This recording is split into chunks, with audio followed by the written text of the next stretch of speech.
welcome. Everyone, welcome. This is Scott Duffy with Entrepreneur and Entrepreneur Magazine, along with S1 Media, and I'm here with Ryan Long and City Summit in Los Angeles, California. Let them hear you.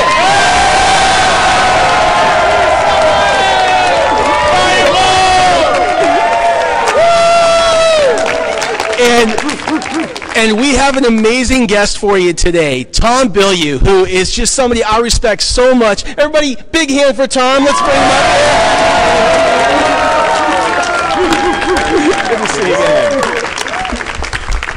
So for those of you who don't know, which is probably very few of you, Tom is the co-founder of Quest Nutrition and the founder of Impact Theory, and we have a whole lot to talk about today. Let's do it. And the first thing is this. The first is, I always hear people talk about their why. You know, why it's so important in business to be rooted to your purpose. And I know you had a big why when you started Quest Nutrition. Can you talk to us about that a bit? Yeah, definitely. So growing up in a morbidly obese family, and when you love somebody, you can't help but not judge them. And so just wanted to see great things for them happen. And Mother Teresa has a great quote. She said, "Nobody will act for the many, but people will act for the one." And so as I was thinking, I had been chasing money for the 10 years leading up to that point and just hit the horrific realization that I was the cliche of money can't buy happiness. And unfortunately, I had not yet read Simon Sinek's book, Start With Why. Amazing. But that became the mantra that really sat at the core of my partner and I's viewpoint moving forward. We said, we're not going to chase money anymore. The next company is going to be something predicated on adding value. It's going to be passion-based.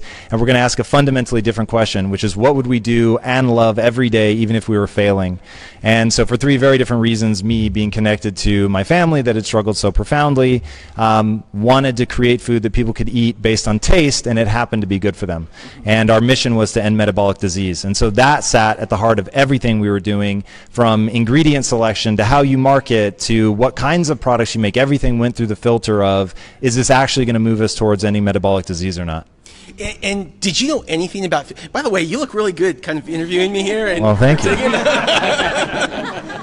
Did you know anything about food and food preparation and nutrition before you started this company, which, by the way, was it the fastest, the second fastest growing private company in the United States? Hey, a big hand for that. Very kind. So to answer the second question first, we were the second fastest growing company, which is definitely a chip on my shoulder. But we grew by 57,000% in manufacturing, which is like unheard of. So it was just absolutely bonkers. It was really fun to be a part of. We knew about food and nutrition from an individual perspective. So I had lost 60 pounds. My partners and I talked obsessively about nutrition when we had a technology company, which was one of the reasons we knew we wanted to start a food company. Was that's what we talked about all day. And we had seen the just tremendous transformative powers of real food. Mm-hmm. So we knew that, let food be thy medicine. Like that was one of the things that really made a lot of sense to us. So we believed that that was going to be the solution to the problem when you're looking at it on a global scale. Mm-hmm. So we knew we had a lot to learn because we didn't know anything about manufacturing food at scale. Mm. And that's where the game gets very weird and very challenging very fast. And everyone told us what we were trying to do couldn't be made, which, by the way, if somebody's telling you that, that is a very good sign. Because if people think you're crazy, you're either about to fail spectacularly or change the world. So that, and I think it was Einstein that says, if people believe in your idea, then it has no hope. So it really does need to be something that is coming out of left field. It's not an incremental improvement. It's a total rethink of the problem. So I gotta say, so if people don't believe in your idea, what was that? That was really profound.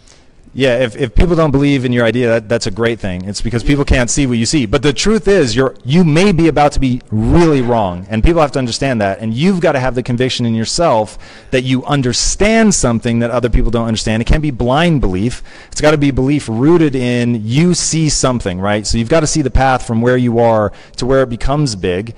But if you actually can see that path and you understand, like we understood human metabolism, and I think that's really important. So we were looking at the food, not just what's going to sell, but when you take your blood, what's the metabolic response of the food that you eat? And so we had the discipline to understand that when we went to a co-manufacturer and said, hey, make this bar for us, and they said that it couldn't be made, the reason it couldn't be made is because for the last 50 years, every piece of off-the-shelf equipment has been manufactured in lockstep with the use of high fructose corn syrup.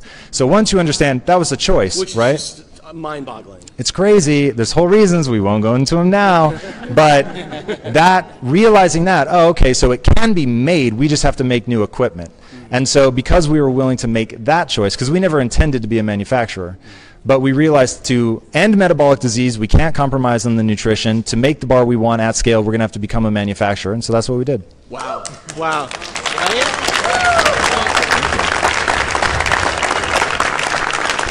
So, you mind if I borrow this for 1 sec? Please. Awesome. So one of the things that I remember in our first conversation was you have this incredible routine.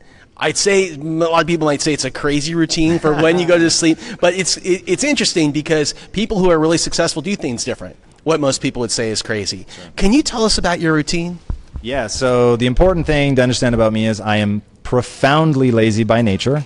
And because people see what I do now, they think that I'm trying to be funny, but I am absolutely not trying to be funny. And my entire routine is designed to counteract that. So there was a period in my life where I would lay in bed for up to 3 hours because it was too cold to walk across the room to put on a sweatshirt, right? So for any entrepreneurs, that's a crime, okay? That is literally a crime because it's not moving you towards your goals. So that was like step one. I realized I needed mechanisms to stop things like that from happening because I wasn't going to be able to trust myself in the moment. So if you know Tony Robbins, and that man changed my life, one of the things he talks about is identity drives behavior. So if you want to change a behavior, don't focus on the behavior, focus on the identity.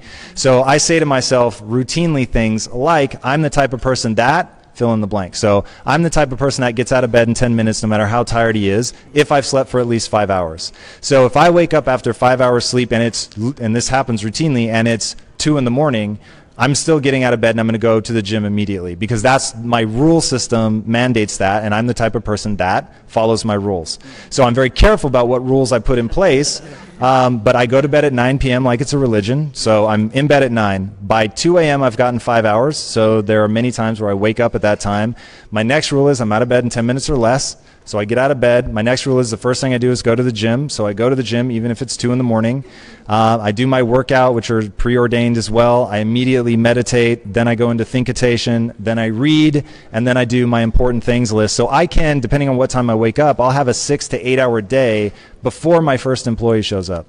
So you start to realize these are the mechanisms, right? The mechanisms kick in. So there's nothing in my bright line scenario, and which you'll notice I never said eat because I don't eat that entire time. So I don't have like wiggle room in my mechanisms, which allow you to be deadly efficient. Amazing, right? Yeah. So I mean, that all sounds so gnarly. Who holds you who holds you accountable? Man, so this is the truth. So it's moments like this where I tell people what my code is, and humans have an innate desire to be congruous with what they say. So for me, I could lie, and you guys would never know, and no one's awake. Even my wife is sleeping. So if I stayed in bed for 11 minutes or 3 hours, literally, no one would ever know. But I would know. And I would know it was incongruous with the things that I say. So when I tell you guys, this is what I do, and you clap, I feel really good about myself. To be honest, right? It's all ego, felt wonderful, it was amazing, but that would be completely hollow if it weren't true. So the game you're playing isn't success, it's not money. I promise it's neurochemistry. So the way that I feel by sticking to my rules is so enjoyable and makes me feel so good that it's easy to stick to the rules because whatever minor enjoyment I would get from laying in bed, it just doesn't compete with how good it feels to become someone you're proud of. Yeah, fantastic. What was your inspiration for impact theory? So going back to when we started Quest, there always were 2 problems that I wanted to address. And problem 1 is the pandemic of the body, which is very visible. People understand it. It's probably touching everyone in this room, from being overweight, obese, diabetes, cancer. I mean, the whole slew of metabolically related things and potentially metabolic diseases. So people get that one. There's not a lot of convincing to do. But if you start to look around at the pandemic of the mind now, where the leading cause of death in Australia for young men is suicide, let that sink in for a second. The second leading cause of death among young men in the U.S. is suicide. Depression and anxiety are literally, they're pandemic proportions. It's crazy. So back at Quest, we'd played a game, No BS, what would it take to end metabolic disease? And we realized the answer was you had to make food that people chose based on taste, and it happened to be good for them. So don't try to change behavior, try to leverage it. So when I look at the pandemic of the mind, it's two parts. One is the body, and I think as more data comes out, people are going to realize their microbiome is probably at least 50% of the problem with depression and anxiety. I won't go into that here because it's business. But the second part is directly the mind. And how do we affect the belief system of somebody who doesn't even know what a belief system is? And the only way to do that is through narrative. It's the only thing that's time-tested, mother approved for any 80s kids. So I knew that I was going to be dealing in the realm of narrative and giving people characters and stories that they could look up to, that they could see themselves in, that would very quietly really begin to reframe culturally what we think of as valuable. And if you know Joseph Campbell and The Power of Myth, and he talks about how back in the day, rituals meant something. There were these huge demarcation points between being a child, being an adult, being single, being married. You knew where you fit into the group. All of that's gone, and we're seeing the echoes of that because mythology no longer carries the potency because people don't believe in the literal words of the myths that we have now. Whereas I think because of what's happening in social media, you can show somebody how, forget about Superman as Superman, think about Superman as an allegory. The yellow sun is your passion, let's say, and this is very true for me. So as I was going through a crisis in my life, I had this image flash in my head of Superman, and I thought, whoa, like what's my yellow sun? And my yellow sun is when I feel passionate about something, like saving my mom and my sister, I can show up at 2 a.m. on a Friday and make protein bars long after it stopped being fun, after I'm tired, not knowing if this is going to work, but believing that it's real, you'll fight that much harder. And I mean, you can take so many characters that are being made right now, but no studio has had the discipline to tell only that kind of story. So there's one correlate. If I say I'm going to see a Sony movie or a Warner Brothers movie, you don't know anything about it. But if I say I'm going to go see a Disney movie, you know about it. So if Disney is the most magical place on earth, we want to become the most empowering place on earth. That's great. That's awesome. We have time for one question. Does anybody have one question for Tom? One question for Tom. Yes, Ryan. Hey, Tom. Thanks again for coming by. Just real quick, if you can just give us maybe 3 of your top books. I was on the phone with you the other day, and I just loved what you had to say. 3 top reads, please. Yeah, for sure. So number 1, the most important book in the English language is Mindset by Carol Dweck. I think that's absolutely critical, and it will change your life. And if not you, there's definitely somebody in your life that would benefit from that. That one I think is universal, and I have a book list for anybody who cares. It's 26 books long now that are like the base foundation I think everybody should read. For this audience, and this guy happens to be here, and I really believe in this book. It's called Disrupt You by Jay Samit, if Jay's here. That book is what every entrepreneur should read right now, given today's climate. You have to buy that book. You have got to buy that book. It's fantastic. Yeah, it's fantastic because it's real, and if you take his advice, your life will be better, and you'll come up with amazing businesses as a result of that. If you let it will change the way you think, and that is the highest compliment I can pay any book. Disrupt You. And Jay Samit, who's actually here somewhere. So there he is. So one more question for you, Tom. One more question. How can we find you? How can we find Impact Theory and just become a part of your community? So we're the most social company ever. So you can find me at Tom Bilyeu across every social, Instagram, Facebook, Twitter, and YouTube, most importantly, where we put out about 7 hours of content every week. Wow. Wow. All right. Everyone a big hand for Tom Bilyeu. And for Scott Duffy, an entrepreneur, everyone here at the City Summit here in Los Angeles, we want to thank you. Go to entrepreneur.com. If you haven't picked up this month's issue of Entrepreneur Magazine, it's on newsstands everywhere. We look forward to seeing you next time, and thank you so much, Tom. Thanks for having me. Good to see you again.